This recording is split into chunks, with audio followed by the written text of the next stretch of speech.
Number one, don't overshare sa internet, sa social media. Is one, awareness, and two, if you see something, say something.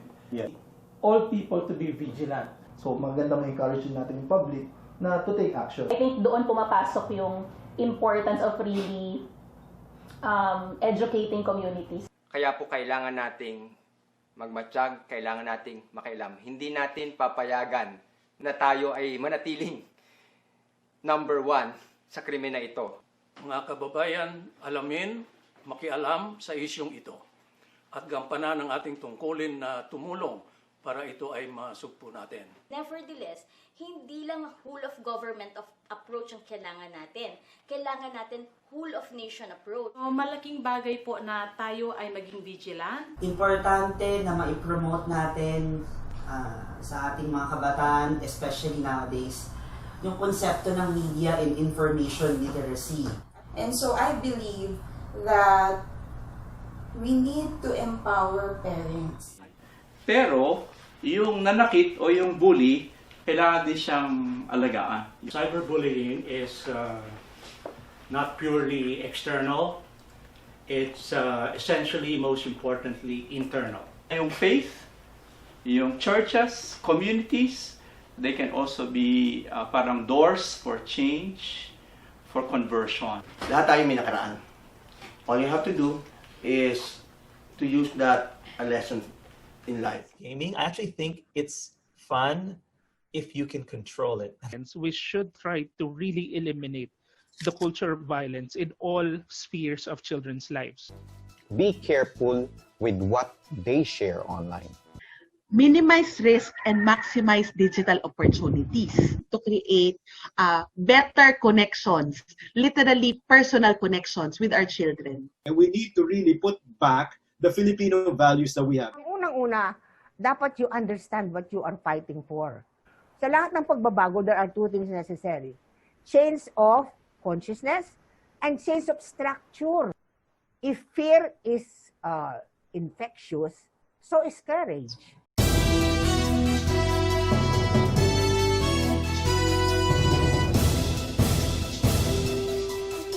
Isang malaya at ligtas na araw mga kababayan.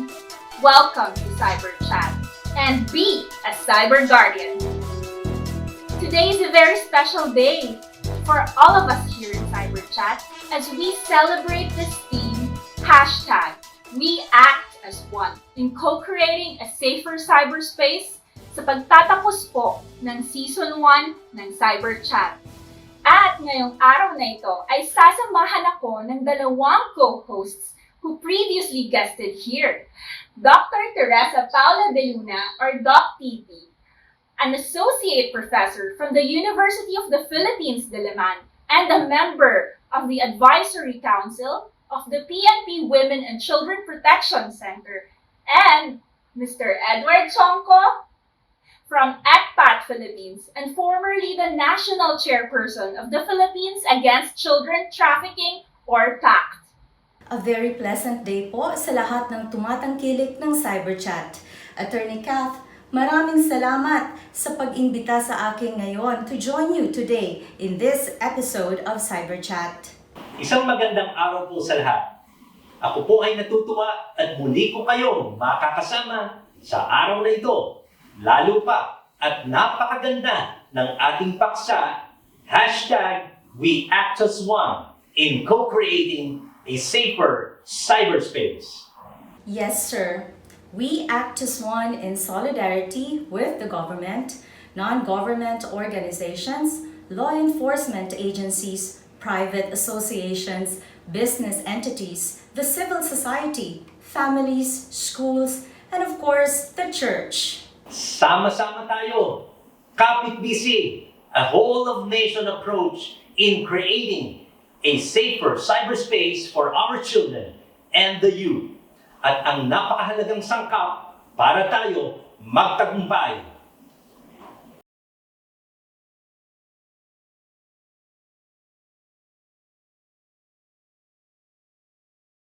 May pagkakaisa.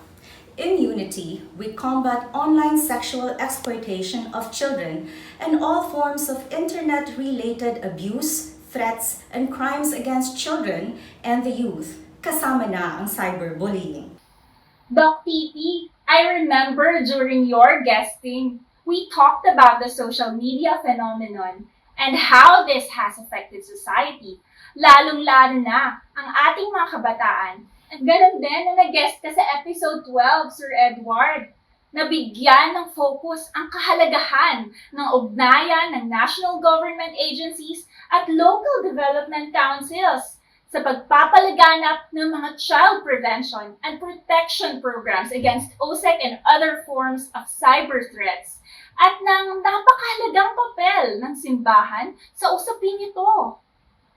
Well, as you see, Atty. Kat, kung pagsasama-samahin po ang collaboration ng national government to local government units, kasama ng mga NGOs, private sector, at ang simbahan, isabay na din natin ang mga faith-based organizations. Nakatitiyak ako na mararating natin ang tagumpay sa kampanya sa prevention sa usapin ng USAID. I come to realize na ang synchronized linkage ng public-private partnership kasama ng mga FBOs at simbahan sa larangan ng mahusay at gender-sensitive planning and budgeting ang magiging susi sa programa on prevention at healing and recovery ng mga biktima ng USAID at iba't ibang forma ng sexual abuse and exploitation of children. Kailangan mangyari ito sapagkat hindi maaaring magkanya-kanya ng mundo na ginagalawan ng mga bawat duty bearers na nagsasagip sa vulnerability ng mga bata at kabataang Pilipino.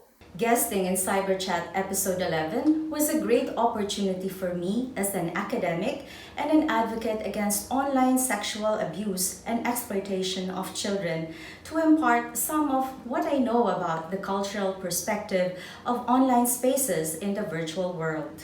How this medium has become both a channel and a venue for criminals in carrying out their evil deeds. Indeed, cyberspace has become part of our everyday.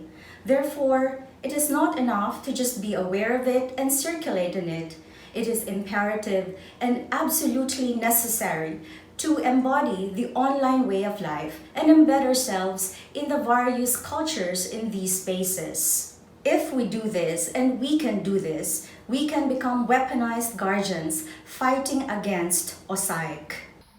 Thank you for those insightful comments and observations, Doc TP and Sir Edward. Well, I'm very excited, Attorney Kath, because later on we will be conversing with a very special guest who will enlighten us on government initiatives and concerted efforts in fighting online sexual abuse and exploitation of children, or OSAIC. Same here, dahil mamaya naman po ay akin namang makakapanayan ang mga representatives from the Catholic Bishops' Conference of the Philippines, Cluster Against Human Trafficking, o ang CIGNAL. At mamaya po, ang kinatawan ng pamahalaan at simbahan ay sasamahan din tayo. Maganda ito! Kulang pa, Sir Edward. Meron pa tayong makakasama.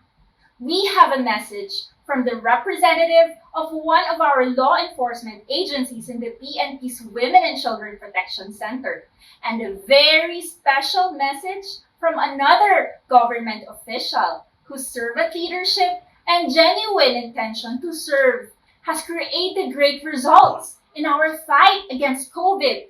Mamaya, hintayin po natin ang kanyang mensahe. Magbabalik po ang CyberChat.